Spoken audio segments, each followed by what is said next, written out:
ladies and gentlemen, the story you are about to hear is true. The names have been changed to protect the innocent. Dragnet, brought to you by Chesterfield, America's most popular two-way cigarette. Chesterfield King Size at the new low price, and Chesterfield Regular.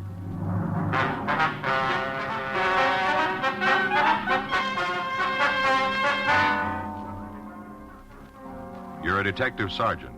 You're assigned to homicide detail. A man has been shot down on a street corner of your city. There's no apparent motive, no lead to the assailant. Your job, find him. What a pair. What a buy. They're talking about Chesterfield King Size at the new low price. And Chesterfield Regular. They're the quality twins. Either way you like them, you get the same highest quality, the same low nicotine, the same wonderful taste and mildness, a refreshing smoke every time. Yes, the Chesterfield you smoke today is the best cigarette ever made, and it's America's most popular two-way cigarette. So buy a carton today. King-size Chesterfield at the new low price, or Chesterfield Regular. What a pair they are. They satisfy millions. They're best for you.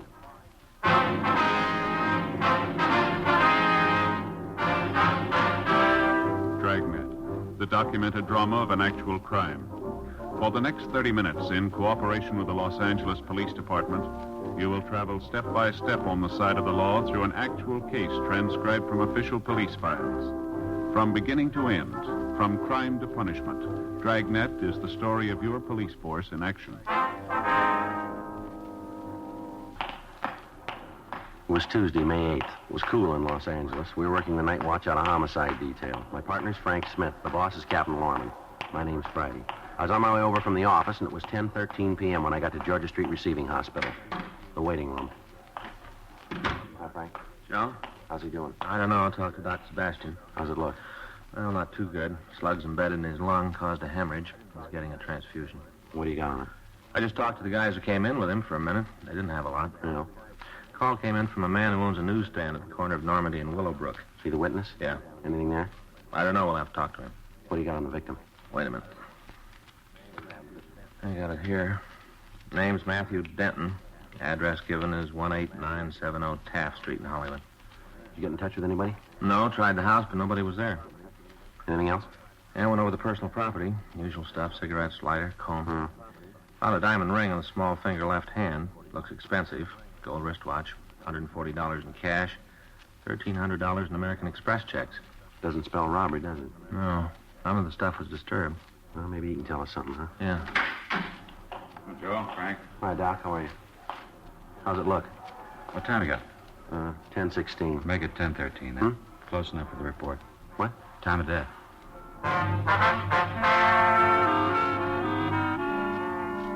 Matthew Trevor Denton, WMA. 31 years, 5'9", 164 pounds, had stopped living at 10:13 p.m. on May 8th. We didn't know who he was or why he died. Before we left the hospital, we put in a call to Denton's address, but we got no answer. We checked the name and description through RI. There was no record on the dead man. At 10:48 p.m., we left Georgia Street and drove over to the scene of the shooting, where we talked to the witness, Andrew Cates. Right over there is where it happened. The bus stop. Uh-huh. I was standing right here. Right here. Mm-hmm. I saw the whole thing happen. Yes, sir. About what time was that, Mr. Cates? Oh, I guess it was 9:30 or so. I see. I was just standing here, and bang, bang, 2 shots. Did you see what led up to the shooting? Well, what do you mean, let up? Well, I mean, did you see what happened before? Oh, yeah, whole thing. Uh-huh. Would you tell us about it? Sure. All right. Go ahead. Well, one of those nights where just nothing went right, you know what I mean. Uh-huh. I started off with my wife burning the coffee. I wouldn't think a person could do that, would you? Burn the coffee? So I go ahead? I had a big argument before I left home. I just started off that way. Yes, sir. Got on here and took over. About what time did you open the stand, sir? Oh, I was 7:30 in the morning. Try to get breakfast business, you know. People on the way to eat. Stop off for early paper. I see. I try to get them. All right.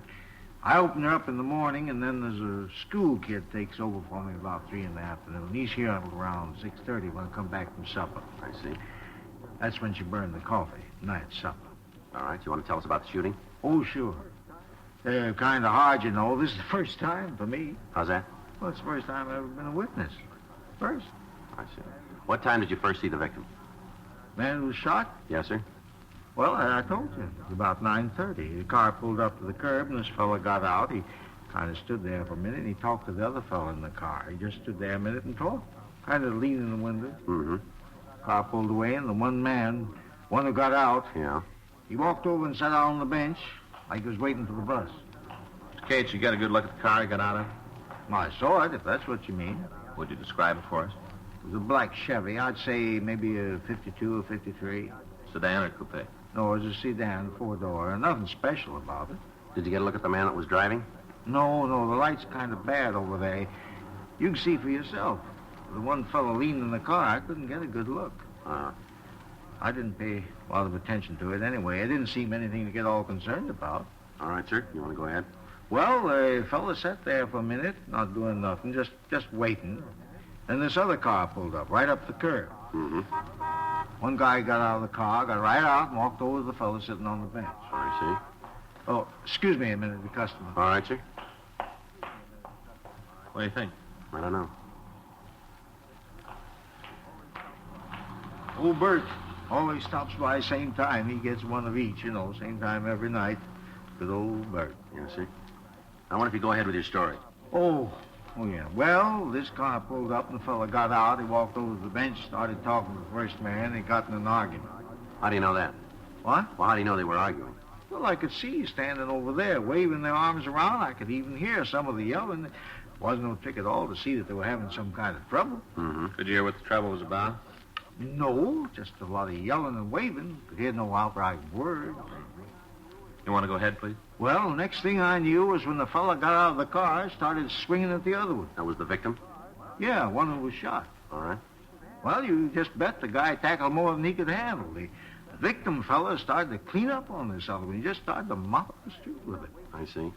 That's when the guy who was waiting in the car got out and run over to help his friends, you see. Mm-hmm. Three of them kind of struggled around for a while, then the one from the car pulled the gun. Bang, bang. 2 shots. First guy dropped right down on the sidewalk. The other 2 got in the car and took off. Went roaring down Normandy. That way. Can you describe the second car? Well, not too good.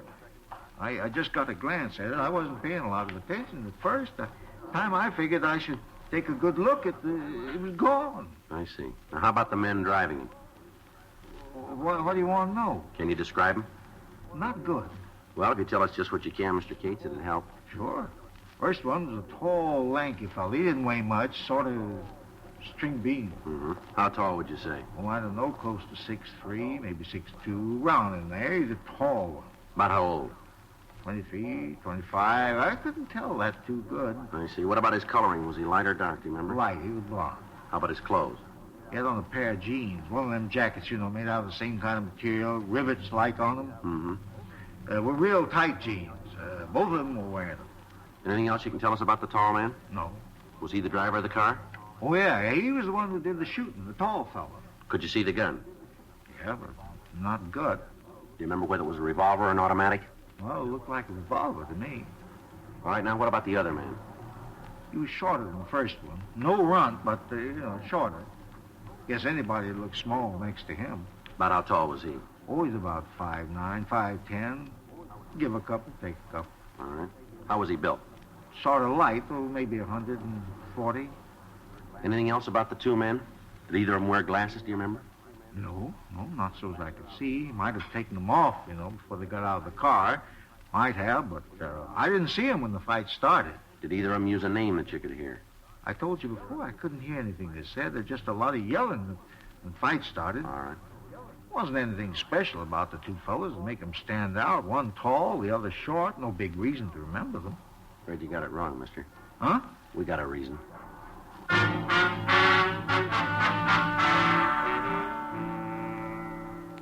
We made arrangements for Andrew Cates to come down to the office and look through the mug books.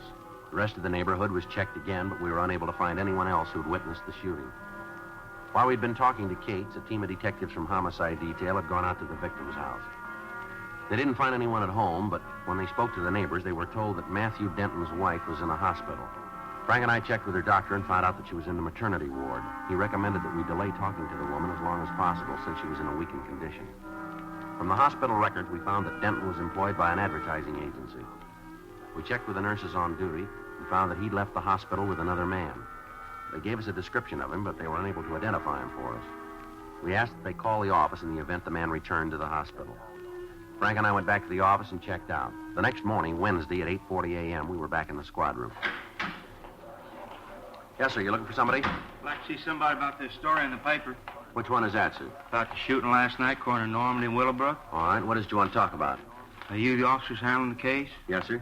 My name's Sterling Hall. I think maybe I can help you out. All right. Want to have a seat, Mr. Hall? Sure Here, thing, right here's thanks. fine. Sit right here. Thank you. It's my partner, Frank Smith. My name's Friday. How do you do, Mr. Smith? All right. What do you got? Well, it says here in the paper where Denton left the hospital with the man. It says you're looking for him. That's right. Well, you don't have to look no further. I'm him. You were with Denton last night, were you? Just said that. All right. How long were you together? Till about 9:30. They dropped him off at the bus stand right where he was shot. All right. I wonder if you can start at the beginning and tell us the whole story, will you? Sure thing. Well, you see, I got a lady friend, same hospital as Denton's wife. I was over there last night to say hello. I brought her a box of caramels and said hello. Uh-huh. But I was on my way out the place, and I stopped off for a cup of coffee in that little old shop they got there. You know, where they has the gifts, books on what to name the baby and all. Yeah, I know it. Well, I was having a cup of coffee, and this here Denton come in. He wanted to buy a little plant for his wife. They just had a baby, wanted to send her something. I see. Now, we got to talking and I had a cup of coffee. It turned out he didn't have his car, so I asked him if I could give him a ride home. He was kind of nervous and all, new father. Yes, sir. We left the hospital, and he said it wasn't necessary for me to take him all the way home. Said for me to just drop him off at the bus stand. Told me there was one right near his house. All right. Well, on the way, we was following this car, and all of a sudden it stops. No signal, nothing, just slams on the brakes, and we rammed into it. Well, didn't hardly do no damage to the other car. Broke one of my headlights is all, but didn't hurt the other car at all. I see. Go Now, ahead. two fellers got out, and they walked back, and they started a little ruckus.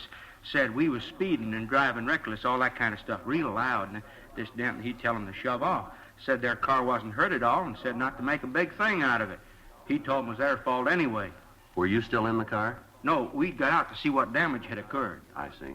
Now, these two guys started to get rugged now, like they wanted to start some real trouble, and Denton said if they wanted to make a problem out of it, the thing to do was to call the cops and make a complaint.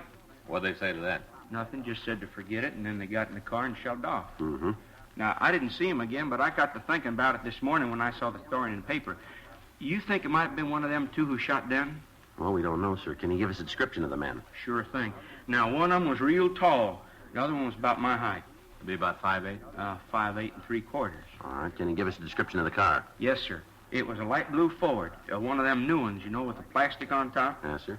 I took a good look at it. Matter of fact, I kind of thought there might be some trouble about the accident. I didn't want to be out on a limb with my insurance company, so I made sure. Yeah.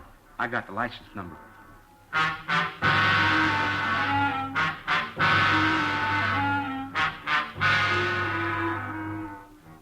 Well, I got a complete description of the two men. Frank checked DMV on the license number. 5 minutes later, he came back to the office. Joe? Yeah, you got it? If you find out who the car belongs to, shouldn't be anything to pick up them two fellers. It's not going to be that easy. Hmm? The car was stolen.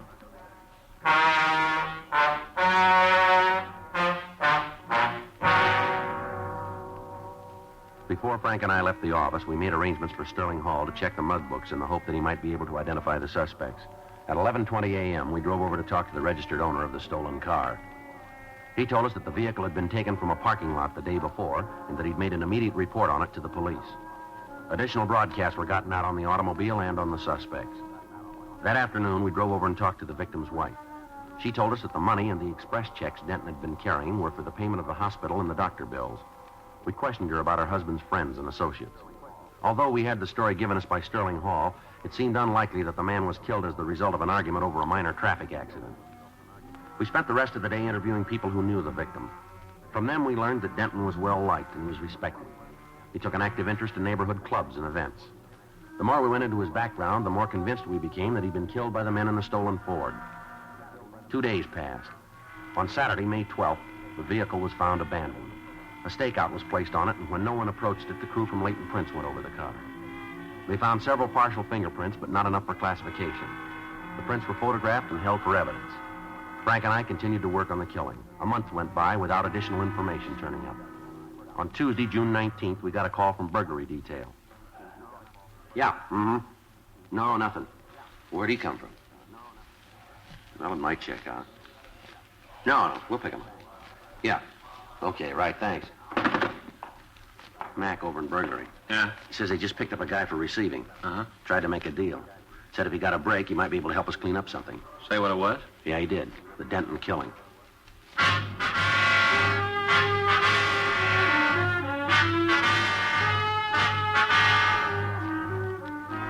We left the office. We went over to room 45. We talked with the officers who'd picked up the suspect. They told us that they found a large quantity of stolen automobile supplies in his possession. We took him to the interrogation room for questioning. For almost an hour, he remained silent. How about it, Keneally? Gonna give us a hand? Keneally? All right, come on, stand up. Let's go. Giving up, huh? No, we'll be back. Where you taking me? Back to burglary, and they can book you. Main jail? Yep. But you guys are all through with me, huh? Yeah, for now. We'll talk to you again. Well, you won't get any more. Tell me something, will you? Why? A little while ago, you said you knew something about a killing. Now you shut up and won't give us the time of day. Why? I told that other cop if I got a break, you get one. You know we can't make deals. No, that's going to cost you. You're going to take an installment. How do you figure that? You said you knew something about Matthew Denton's murder, isn't that right? I don't remember that far back. We do, and we can prove you did. You're up on a receiving rap now. That's bad enough. But if we can tag you with holding information, we'll make you as an accessory after the fact. You mean you'll try? I think we'll make it. Well, from here, it's got another color. Well, let's see how it comes out, huh? Come on, let's go. Down this way. I know. What's a tab for being accessory? 5 years. Okay, let's go back. Huh? I'll tell you all about it.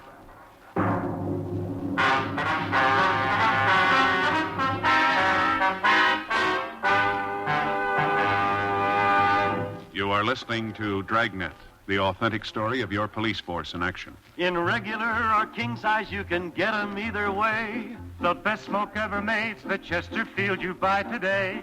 Smokers coast to coast are changing, it's a cinch to do. Here's all you have to say to get the one that's best for you. Chesterfield's for me, Chesterfield's for me. You just say it's Chesterfield's for me.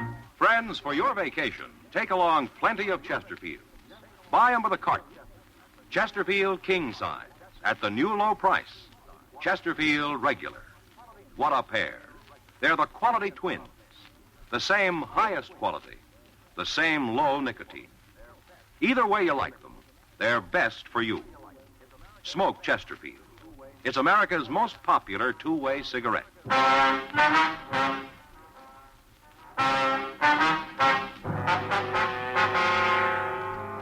We returned Harold Keneally to the interrogation room. We put out a call to Gene Bechtel to come and take a statement.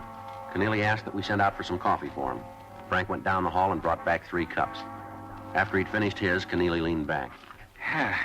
It's good coffee. Strong. I like it that way. Yeah, well, now that you've had the clatch, let's start the story. What do you say? Sure. What do you want to know? Who are the 2 men? I don't know. Now, you're going to start this all over again, are you? I'm giving it to you on the line. I don't know who they are. What do you know about them? Not much. A couple of guys are doing pretty good with radios. You one of their customers? Yeah, me and a half a dozen others. You know who they are? Well, you're not going to get the names. All right, let's get back to 2 men. Why do you think they had something to do with Denton? Well, about 3 weeks ago, they was in my place. Had 5 new radios, the kind with the bar to pick the stations, you know, like the new CADs. Yeah, I know. I had 5 of them. Want to turn them over. Yeah. The price they were asking was way out. I told them so they'd have to find someplace else to drop them. All right. Told me there was a beef. They had to get out of town, so they needed the money to swing it. That still doesn't add up to Denton's killers, does it? Well, it will. All right, come on, tell us. Well, I went out of the office for a couple of minutes, told them I had to make a phone call. Yeah? I got a mic hidden in the room, found out it helps in business once in a while. I turned it on and listened to the guys talk. Go ahead. They were yakking about some guy that got shot.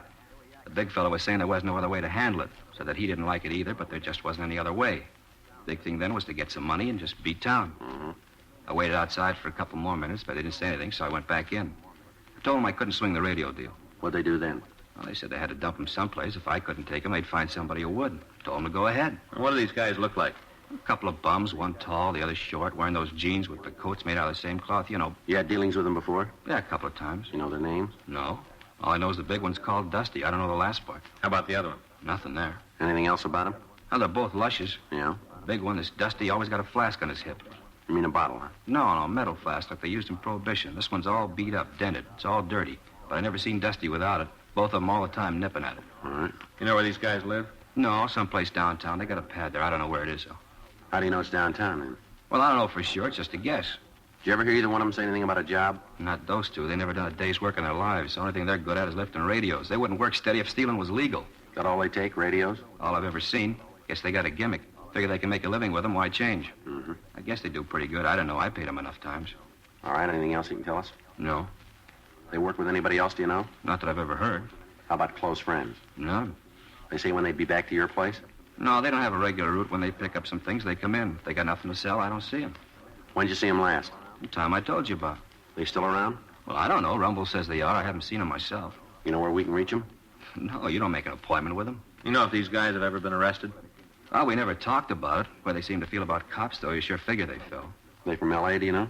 I don't think so. Never heard them say. Only done business with them a couple of times. We never got real buddy-buddy. Mm-hmm. They don't go that chummy set much. All right, Keneally. Anything more you want to tell us? I guess that's it. All right, come on. Why don't you check the books? Yeah. Hey, can you spring another cup of that coffee? It's sure good. About the best I ever tasted. Hey, wait a minute. Yeah? There's one more thing about the guys you're after. All right. Take it easy with them. Like I told you, they're both lushes. I think they're off their rockers. Yeah, we'll watch it. Well, you better. They're packing heavy. Yeah. Any way you slice it, they're loaded.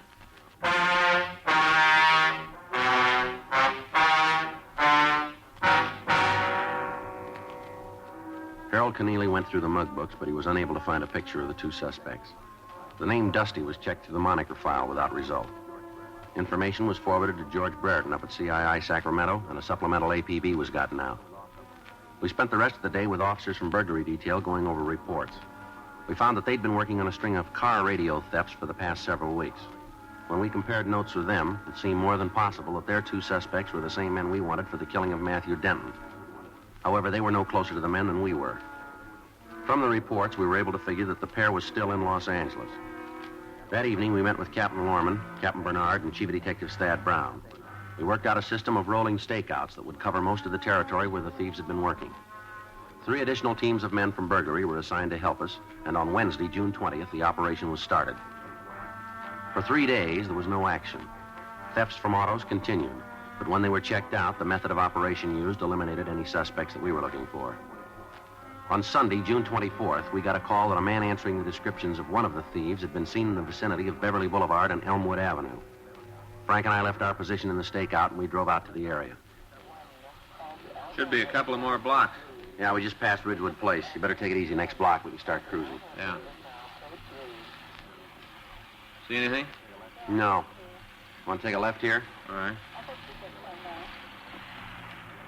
Doesn't look like it. Well, let's go up a couple more blocks. All right.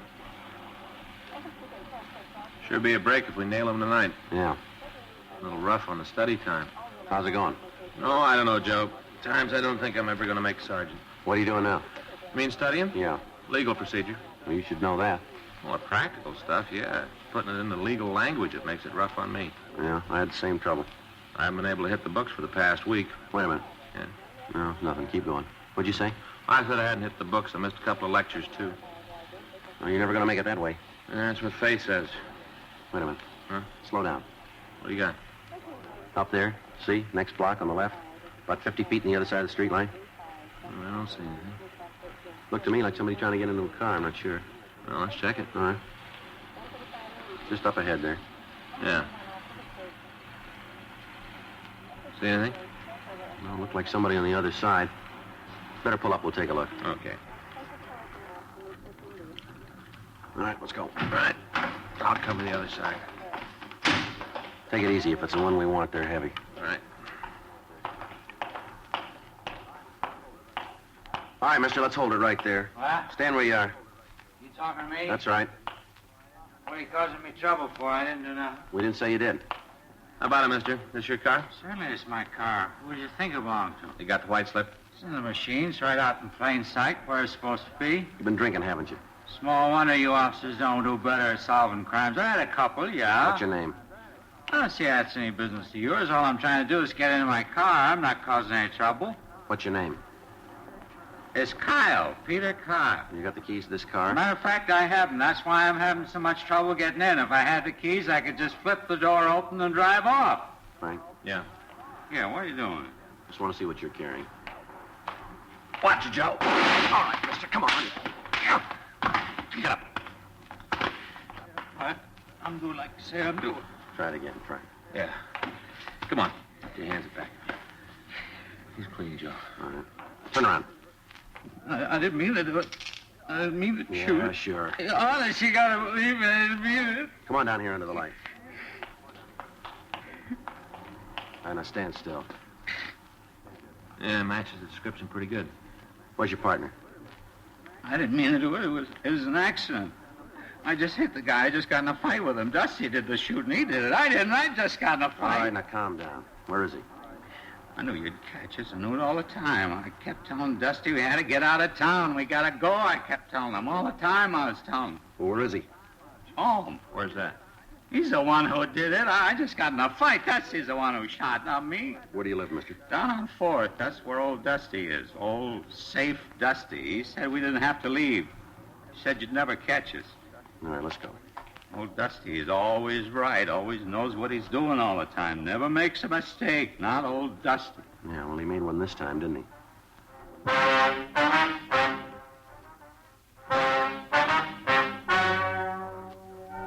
The story you have just heard is true. The names were changed to protect the innocent. On November 6th, trial was held in Department 95, Superior Court of the State of California, in and for the County of Los Angeles. In a moment, the results of that trial. L&M goes king size. Yes, L&M goes king size. Now, L&M is king size as well as regular. Both have the same low price. Both have the miracle tip for the effective filtration you need. Yes, it's the filter that counts. And L&M has the best.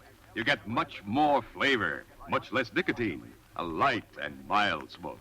Yes, this is it. L&M filters. Just what the doctor ordered. Buy a carton, king size or regular, both at the same low price. L&M filters, America's highest quality and best filter tip cigarette.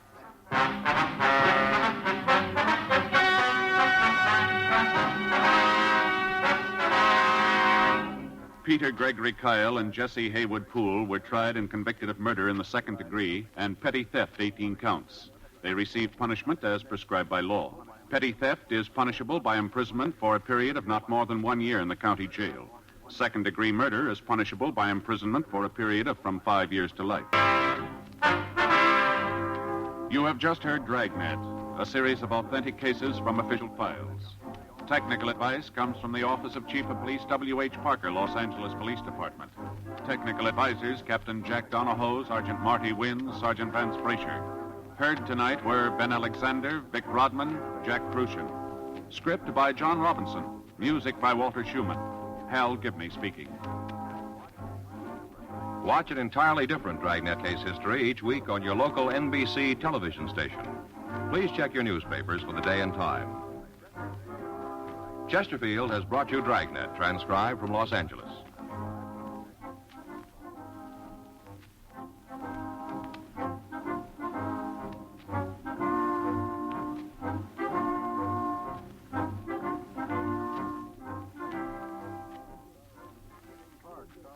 Dane Clark stars in Crime and Peter Chambers tonight on the NBC Radio Network.